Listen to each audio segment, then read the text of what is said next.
क्या हाल है आप लोग का। बहुत खुश लग रहे हो। आज के हमारे टॉपिक है वेव। इससे पहले कि मेरी वीडियो में किसी ने कमेंट किया था कि सर वेव के बारे में वीडियो बनाएं, तो मैंने आज का टॉपिक वेव रखा है।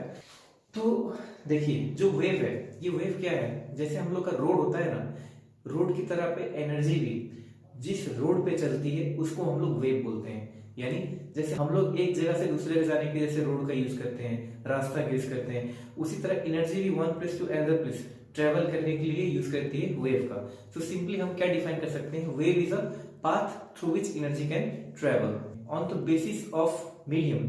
वेव को हम लोग टू टाइप्स में डिवाइड कर सकते हैं, एक होता है मैकेनिकल वेव और एक होता है नॉन मैकेनिकल वेव। तो पहले जानते हैं मैकेनिकल वेव क्या होता है।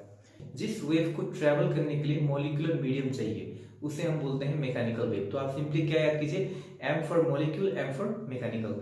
यानी मैकेनिकल वेव में ट्रेवल करने के लिए वेव मॉलिक्यूल से ट्रेवल करती है। तो मैकेनिकल वेव के अंडर में क्या क्या आती है, तो मैकेनिकल वेव के अंदर में आता है ट्रांसवर्स और लॉन्गिट्यूडनल। ठीक, तो इसको हम बाद में समझेंगे, ट्रांसवर्स लॉन्गिट्यूडनल। मैकेनिकल का आपका डेफिनेशन क्लियर हो गया। तो मैकेनिकल वेव वो वेव है जिसको ट्रेवल करने के लिए मॉलिक्यूल्स चाहिए। जैसे कि साउंड, साउंड सिर्फ मॉलिक्यूलर मीडियम में ट्रेवल कर सकती है, जहां पे मॉलिक्यूल नहीं है साउंड वहां पे ट्रेवल नहीं करती। इसी तरह से यदि हम बात करते हैं नॉन मैकेनिकल वेव की, तो नॉन मैकेनिकल वेव मतलब इलेक्ट्रोमैग्नेटिक वेव, यानी कि EMW भी बोल सकते हैं। इलेक्ट्रोमैग्नेटिक वेव क्या होती है, इलेक्ट्रोमैग्नेटिक वेव असल में वो वेव है जो विदाउट मीडियम ट्रेवल कर सकती है। मतलब इसको ट्रेवल करने के लिए मॉलिक्यूल्स नहीं चाहिए, मॉलिक्यूल्स रहेगा तब भी कोई प्रॉब्लम नहीं है, लेकिन बिना मॉलिक्यूल्स के भी वैक्यूम में भी ये वेव ट्रेवल कर सकती है। तो इसे हम बोल सकते हैं इलेक्ट्रोमैग्नेटिक वेव यानी नॉन मैकेनिकल वेव। तो नॉन मैकेनिकल वेव में सिर्फ और सिर्फ आता है ट्रांसवर्स वेव, सिर्फ और सिर्फ ट्रांसवर्स वेव आता है, लेकिन मैकेनिकल वेव में आता है ट्रांसवर्स और लॉन्गिट्यूडनल। तो on the basis of propagation of wave in a medium हम लोग वेव को टू टाइप्स में क्लासिफाई कर सकते हैं, एक है ट्रांसवर्स और एक है लॉन्गिट्यूडनल। तो किसको हम ट्रांसवर्स बोलेंगे, देखिए, the wave which forms crest and trough, यानी जो वेव क्रेस्ट और ट्रॉ फॉर्म करती है इसे हम बोलते हैं ट्रांसवर्स वेव। तो ट्रांसवर्स वेव एक्चुअली कैसा वेव है, हमने पानी के ऊपर में देखा होगा कि वाटर वेव से होती है। मतलब water wave actually mixer of transverse and longitudinal दोनों है, लेकिन हम यहाँ पे ट्रांसवर्स वेव का डेफिनेशन समझते हैं। जैसे कि पानी में हम लोग कभी देखेंगे, पानी कभी ऊपर जाती है कभी नीचे आती है, ठीक है, क्योंकि ऊपर और नीचे जो होता है ना, कि ऊपर नीचे जाने वाले मोशन को ही बोलते हैं ट्रांसवर्स वेव। इसका बेस्ट एग्जांपल आपको रोप में नजर आएगा। इफ हम लोग रोप को एक जगह बांध करके उसको हम ऐसे मूव करेंगे तो रोप में एक up and down motion create होता है, इसे ही हम बोलते हैं ट्रांसवर्स वेव। तो सिंपली ट्रांसवर्स वेव में क्रेस्ट एंड ट्रॉ फॉर्म होता है। ठीक, अब इसी तरह से यदि आप देखते हैं लॉन्गिट्यूडनल वेव को, तो लॉन्गिट्यूडनल वेव मतलब वो वेव है जिसमें वेव फॉर्म कंप्रेशन एंड रेरफैक्शन। आप देख सकते हैं यहाँ पे कंप्रेशन और रेरफैक्शन फॉर्म हो रहा है। ठीक, जैसे कि हम लोग ट्रांसवर्स वेव में देख रहे थे, ट्रांसवर्स वेव में क्रेस्ट एंड ट्रॉ फॉर्म हो रहा है, लेकिन लॉन्गिट्यूडनल वेव में कंप्रेशन एंड रेरफैक्शन।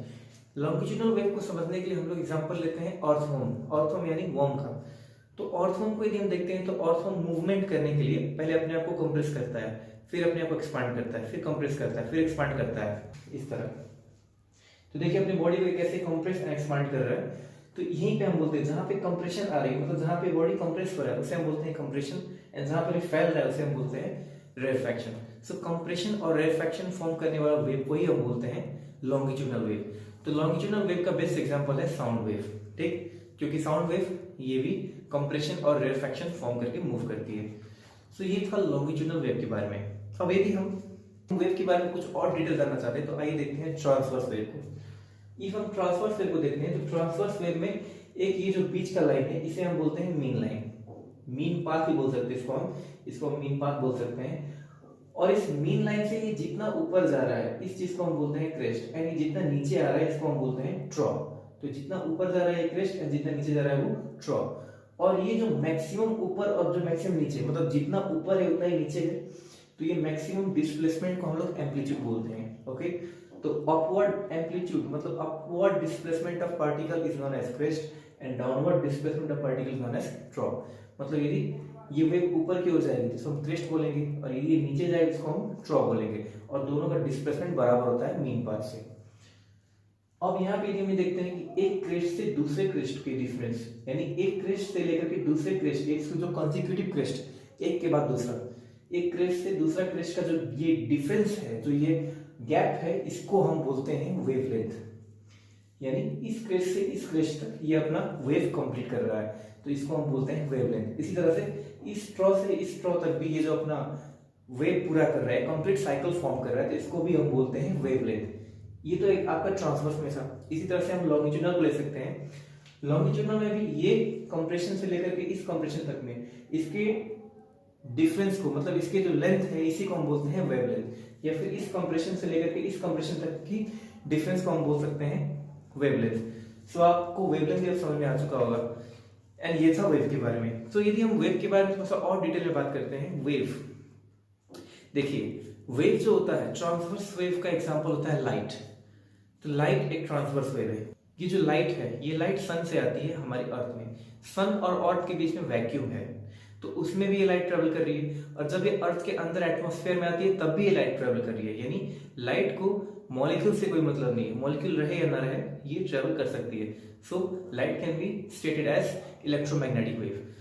तो इलेक्ट्रोमैग्नेटिक वेव कितने टाइप्स के होते हैं और क्या होता है इनका स्पीड? तो देखिए, जितने भी इलेक्ट्रोमैग्नेटिक वेव है सबकी स्पीड होती है फिक्स्ड। इसे हम round figure 3 × 10⁸ metre per second बोल सकते हैं, या फिर इसका एग्जैक्ट होता है 299792458 मीटर पर सेकंड। ये इसका एग्जैक्ट वेलोसिटी है।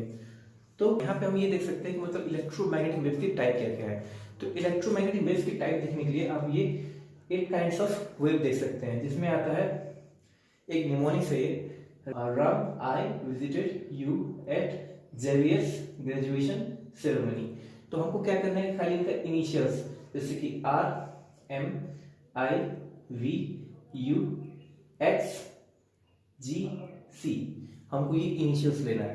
तो इस इनिशियल्स से वेव का आगे का नाम आ जाएगा और हमको सीरियली सारा वेव का नाम याद आ जाएगा। जैसे R for radio wave, M for microwave, I for infrared, ठीक। और इसी तरह से ये विजिबल वेव है, उसके बाद में U, ये अल्ट्रावायलेट हो गया, U एट जेवियर्स, ये एक्सरे हो गया, graduation, G for gamma and C for cosmic. तो इस तरह से हम लोग इसका सीक्वेंस याद कर सकते हैं। अब यदि इसका हम लोग एक स्पेक्ट्रम देखें, तो इलेक्ट्रोमैग्नेटिक स्पेक्ट्रम यदि हम देखते हैं तो ऊपर से लेकर नीचे की ओर में ये वेव्स हम लोग रख सकते हैं। तो इसमें हमको क्या दिखता है कि यहाँ पे हम लोग जैसे ही रेडियो वेव से कॉस्मिक वेव की तरफ बढ़ते हैं तो यहाँ पे फ्रीक्वेंसी इंक्रीज होने लगती है। तो frequency increases when you move from radio to cosmic wave. And इसी तरह से यदि हम रेडियो से कॉस्मिक वेव की ओर नीचे ही आते हैं तो वहां पे वेवलेंथ डिक्रीज होने लगती है, क्योंकि वेवलेंथ और फ्रीक्वेंसी इनवर्सली प्रोपोर्शनल है। ये बात हुई। और वेलोसिटी, ये सारी वेव की वेलोसिटी कांस्टेंट है, ठीक। मैंने पहले ही बोला कि electromagnetic wave they are constant, मतलब इनकी वेलोसिटी कांस्टेंट है। तो ये इलेक्ट्रोमैग्नेटिक वेव है। अब आप सिंपलिसिटी के लिए ये टेबल आप देख सकते हैं, जिसमें रेडियो वेव मतलब वो वेव है जिससे हम लोग कम्युनिकेशन करते हैं, है ना, रेडियो फ्रीक्वेंसी जितनी भी आती है। माइक्रोवेव मतलब माइक्रोवेव ओवन से तो आप रिलेट कर ही सकते हैं इसको। And I for infrared wave, ज्यादातर हम लोग रिमोट कंट्रोल में यूज करते हैं, जो टीवी का रिमोट होता है। एक्चुअली जो टीवी का रिमोट होता है उसमें हम लोग को लाइट नजर नहीं आता है, लेकिन इसको हम कैमरे से देखेंगे, कैमरे के ऊपर से देखेंगे तो कैमरे में वो लाइट ब्लिंक करता हुआ नजर आएगा। तो दैट इज इंफ्रारेड वेव। हम लोग का आईज इसे डिटेक्ट नहीं कर सकता है, लेकिन कैमरा उसे देख सकता है। उसी तरह से V फॉर विजिबल, विजिबल मतलब वो लाइट जो हमारी आंख देख सकती है। तो विजिबल लाइट मतलब हमारे आसपास जितने भी लाइट्स हैं वो सब विजिबल है, जो हमको नजर आते हैं। सो एक्चुअली विजिबल लाइट जब हम देखते हैं तो there are 7 colours in visible light. जो सन की ओर से जो विजिबल लाइट आती है इसमें 7 कलर्स है। तो 7 कलर्स क्या क्या है? फिर VIBGYOR, तो ये प्रिज्म में से जो लाइट, जो व्हाइट लाइट स्प्लिट होकर बाहर निकलती है डिस्पर्सन से, ये 7 कलर्स ऑफ लाइट है। इसे हम लोग विबग्योर यानी 7 कलर्स ऑफ लाइट बोल सकते हैं। तो ये विजिबल लाइट्स है। तो U फॉर अल्ट्रावायलेट रे, तो आपने यूवी रे से सुना ही होगा। आजकल कॉस्मेटिक क्रीम में यूवी क्रीम SPF 30 SPF 20 बोल के आते रहते हैं ना। तो यूवी रे एक्चुअली ये सन से आती है, लेकिन हमारे अर्थ के ऊपर में, स्ट्रेटोस्फीयर के ऊपर में एक लेयर है जिसे हम ओजोन लेयर बोलते हैं। तो ये ओजोन लेयर हमें उस यूवी रे से प्रोटेक्ट करती है। उसी तरह से एक्सरे, एक्सरे के बारे में आपको पता होगा। एक्सरे मतलब ऑलमोस्ट हम लोग मेडिकल फील्ड से रिलेट कर सकते हैं इसको, और एयरपोर्ट्स में और जहाँ पे सामान चेकिंग होता है वहां पे भी एक्सरे काफी यूज होती है। तो एक्सरे आपका हार्ड एक्सरे होता है, सॉफ्ट एक्सरे होता है। और G फॉर गामा वेव, तो गामा रेडिएशन के बारे में आपने सुना ही होगा, अल्फा बीटा गामा, यानी ये न्यूक्लियर ओरिजिन से होता है। यानी जैसे जहाँ पे एटम बम एक्सप्लोड होते हैं या फिर जहाँ पे कोई रेडियो एक्टिव एटम्स रखे हुए होते हैं, तो वहां से गामा वेव्स आ सकते हैं। आपने एक मूवी देखा होगा हल्क बोल करके, तो ये हल्क महाशय जो है ये गामा वेव के प्रोडक्शन है। और कॉस्मिक वेव हमारी अर्थ से नहीं आती है, हमारे अर्थ से बाहर, यानी ये एक्स्ट्रा टेरेस्ट्रियल थिंग है, यानी हमारे अर्थ से बाहर आती है। तो बाहर में जब भी कहीं पे सुपरनोवा ब्लास्ट या फिर मतलब कोई भी आपका यूनिवर्सल इवेंट होता है बाहर में, या कोई स्टार ब्लास्ट होता है या कुछ भी होता है, तो वहां से बनने वाली वेव को हम लोग कॉस्मिक वेव बोलते हैं। और सबसे ज्यादा फ्रीक्वेंसी इसी कॉस्मिक वेव का होता है। और एक बात और याद रखिएगा, जिसका जितना ज्यादा फ्रीक्वेंसी उसका उतना ज्यादा एनर्जी। तो एनर्जी के हिसाब से सबसे ज्यादा पावरफुल कौन है? तो कॉस्मिक वेव है। सो कॉस्मिक वेव हमारे अर्थ के अंदर अंदर तक जा सकता है। हम में से कोई भी लोग कॉस्मिक वेव से नहीं बच सकते हैं। ठीक, तो आपको ये स्पेक्ट्रम भी क्लियर हो गया होगा। तो इस तरह से हम लोग वेव को समझ सकते हैं यहाँ पे। और वेव में आपका एक फ्रीक्वेंसी भी होता है और एक होता है आपका टाइम पीरियड। फ्रीक्वेंसी क्या है और टाइम पीरियड क्या है? देखिए, फ्रीक्वेंसी मतलब आपने सुना ही होगा किसी एफएम का फ्रीक्वेंसी 97.8 मेगाहर्ट्ज, 102 मेगाहर्ट्ज। तो फ्रीक्वेंसी मतलब होता है साइकिल्स। ये साइकिल्स कितने फॉर्म करते हैं? जैसे ये एक क्रेस्ट से दूसरा क्रेस्ट जो बना रहा है ना, तो इस क्रेस्ट को यदि हम इस क्रेस्ट से मिलाते हैं तो देखिए यहाँ पे कंप्लीट साइकिल फॉर्म हो रहा है। इसी को हम बोलते हैं कंप्लीट साइकिल, यानी वन साइकिल। तो ऐसा साइकिल ये वेव 1 सेकंड में कितना बनाता है उसको हम बोलते हैं फ्रीक्वेंसी। जैसे कि पंखा होता है, तो पंखा 1 सेकंड में कितना मूव कर सकता है उसको हम लोग बोलते हैं आरपीएस, आरपीएम नहीं, आरपीएस, रेवोल्यूशन पर सेकंड। इसी तरह से यहाँ पर भी ये वेव 1 सेकंड में कितना साइकिल फॉर्म कर रहा है, तो number of cycle per second is known as frequency. यानी 1 सेकंड में ऐसा कितना साइकिल फॉर्म हो रहा है उसी को हम बोलते हैं फ्रीक्वेंसी। एंड फ्रीक्वेंसी इसका यूनिट होता है हर्ज। तो हर्ज से बड़ा होता है किलो हर्ज, उससे बड़ा होता है मेगा हर्ज। क्लियर? उसके बाद में अब देखिए टाइम पीरियड। तो टाइम पीरियड ठीक फ्रीक्वेंसी का इनवर्स है। यानी ये जो एक साइकिल फॉर्म हो रहा है, इस एक साइकिल को फॉर्म करने के लिए कितना टाइम लग रहा है, इस एक कंप्लीट साइकिल को फॉर्म करने के लिए कितना टाइम लग रहा है, इसी को हम बोलते हैं टाइम पीरियड। यानी time taken by wave to complete a single cycle is known as time period. तो टाइम पीरियड मतलब इस वेव को बनाने में कितना टाइम लग रहा है, इसको हम बोलते हैं टाइम पीरियड। तो यहाँ तक भी आपका बात क्लियर हो चुका है। तो गाइज यही थी सब बातें। अब फ्रीक्वेंसी का यूनिट हर्ट्ज है और उसके बाद में ये टाइम पीरियड का यूनिट सेकंड में है। And then after wave velocity है, wave velocity metre per second में ही आती है। अब लास्ट में जो है वेव का फॉर्मूला, तो वेव का formula very lazy fees, v equals to lambda f, v equals to lambda f. यहाँ पे v वेलोसिटी हो गया, लैम्डा का मतलब वेवलेंथ, एंड एफ फ्रीक्वेंसी। तो ये था वेव के बारे में डिटेल्स। अब बाकी डिटेल्स आपको मिलते रहेंगे एंड आई होप आपको ज्यादातर चीज समझ में आ गया होगा। तो आपको वीडियो कैसा लगा आप कमेंट कर सकते हैं। एंड नेक्स्ट वीडियो जो आपको चाहिए वो आप मुझे कमेंट में ही बोल सकते हैं।